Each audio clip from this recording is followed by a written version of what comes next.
Pendidikan adalah fondasi utama bagi kemajuan suatu bangsa. Namun bagaimana jika fondasi itu mulai retak? Bahkan mungkin bangsa tersebut tidak pernah memperhatikan kondisi dari fondasi itu. Di Indonesia, kita sering mendengar ungkapan bahwa pendidikan adalah kunci dari masa depan. Tapi apa yang terjadi ketika sistem pendidikan yang ada justru memperlihatkan kerusakan? Mari kita telusuri lebih dalam mengenai berbagai masalah yang menggerogoti pendidikan di Indonesia bersama Ruang Santai.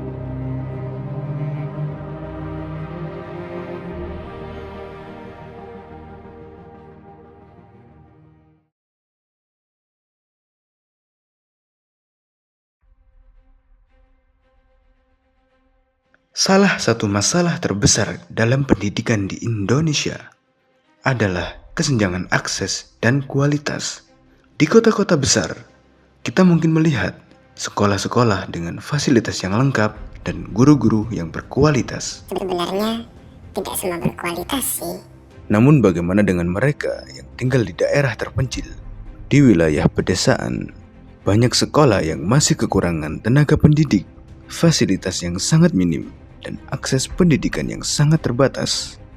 Bahkan, masih ada wilayah yang tidak memiliki akses pendidikan.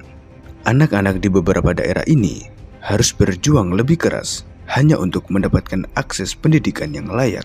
Ironisnya, ketidakmerataan ini justru semakin memperlebar jurang kesenjangan sosial. Ditambah lagi dengan berlakunya sistem zonasi. Di beberapa daerah, banyak sekolah yang berpusat di kota sehingga siswa pedesaan lebih sulit lagi untuk mendapatkan akses pendidikan yang layak. Banyak faktor yang mempengaruhi hal ini terjadi, mulai dari tata letak suatu permukiman itu sendiri, pembangunan infrastruktur yang belum merata, hingga korupsi dana pendidikan yang semakin marak dewasa ini.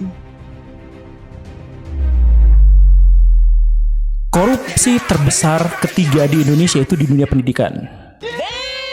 Budaya koruptif ini terjadi hampir pada semua sektor, dari sektor kementerian hingga daerah.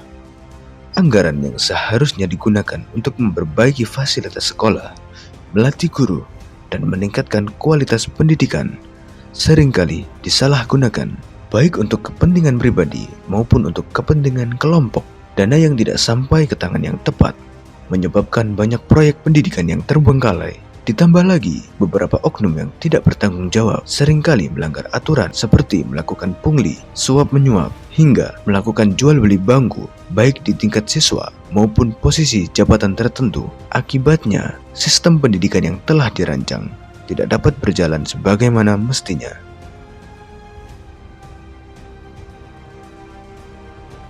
Kebijakan pendidikan di Indonesia cenderung mengalami perubahan signifikan setiap kali terjadi pergantian menteri atau pemerintahan. Setiap menteri baru biasanya membawa visi dan misi yang berbeda yang tercermin dalam kebijakan baru yang diperkenalkan. Akibatnya, kebijakan yang sebelumnya sedang berjalan seringkali dihentikan atau diubah sebelum sempat memberikan hasil yang maksimal. Hal ini menimbulkan kebingungan di kalangan para guru, siswa, dan orang tua karena mereka harus terus menyesuaikan diri dengan aturan dan pendekatan yang baru. Guru mungkin harus mempelajari kembali metode pengajaran atau kurikulum baru, sementara siswa harus menyesuaikan diri dengan sistem penilaian atau mata pelajaran yang berubah. Kurikulum pendidikan di Indonesia kerap kali mendapatkan kritik karena dianggap membebani para siswa dengan materi yang terlalu padat dan kurang relevan dengan kebutuhan nyata di dunia kerja maupun kehidupan sehari-hari. Seringkali siswa merasa tenggelam dalam tumpukan pelajaran yang berlimpah. Ironisnya, mereka tidak mendapatkan keterampilan praktis yang aplikatif untuk menghadapi tantangan di masa depan. Beban akademis yang berlebihan ini membuat para siswa kewalahan, tidak hanya secara fisik, tetapi juga mental, sehingga mereka kehilangan kesempatan untuk mengeksplorasi minat dan bakat yang sejatinya bisa menjadi bekal berharga dalam hidup mereka.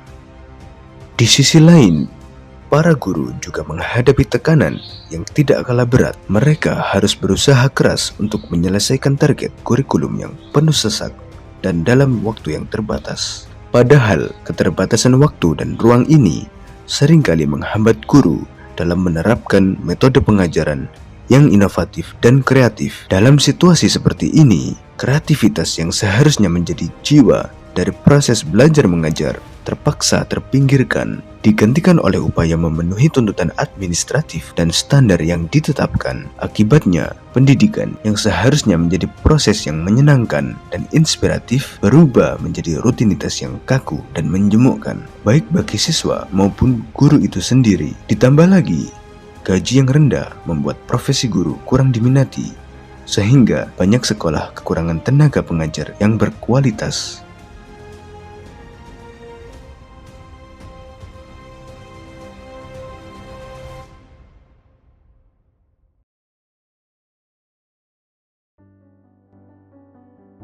Semua masalah ini akhirnya berdampak langsung pada generasi muda Indonesia. Banyak anak yang terpaksa putus sekolah karena berbagai hambatan, mulai dari faktor ekonomi hingga kurangnya motivasi karena sistem yang tidak mendukung. Mereka yang berhasil menyelesaikan pendidikan pun seringkali tidak siap menghadapi dunia kerja karena keterampilan yang diajarkan di sekolah tidak relevan. Hal ini berpotensi menciptakan generasi yang kehilangan arah, terjebak dalam lingkaran kemiskinan, dan sulit untuk keluar dari situasi tersebut. Meskipun demikian, masih ada harapan untuk memperbaiki situasi ini. Perlu ada perubahan mendasar dalam cara kita melihat dan mengelola pendidikan.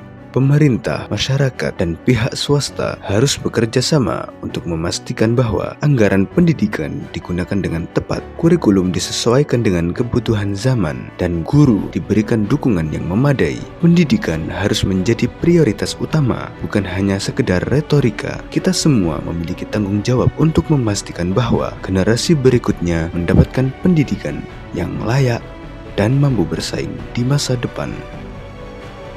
Saatnya kita semua bersatu untuk memperbaiki dan memperkuat sistem pendidikan di Indonesia demi generasi yang lebih baik untuk Indonesia Emas 2045. Jangan lupa untuk terus mengikuti perkembangan pendidikan di Indonesia dan berkontribusi untuk perubahan. Share video ini demi memajukan pendidikan di Indonesia. Sampai jumpa di video-video berikutnya. Terima kasih.